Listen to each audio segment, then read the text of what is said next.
Sensex 81,700ના પુટમાં best entry ક્યાં કરી શકાય? તો ભાઈ બેસ્ટ એન્ટ્રી પોઈન્ટ છે 131.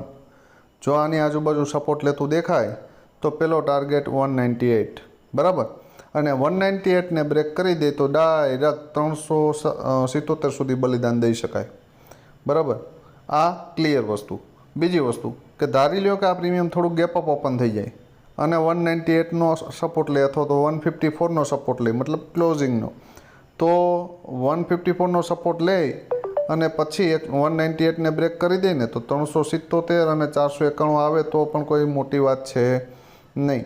આ ક્લિયર યાદ રાખજો. આ પ્રીમિયમ 131ની નીચે જાય તો આપણે આને ભૂલી જશું જ્યાં સુધી 131ની ઉપર ન નીકળે અથવા તો ઇન્ટ્રાડેમાં બેઝ બનાવીને બાઉન્સ બેક ન કરે ત્યાં સુધી, બરાબર. આવા મહત્ત્વના શોર્ટ મેળવવા માટે ઓપ્શન ટ્રેડર ગુજરાતીને સબસ્ક્રાઈબ કરી લેવી.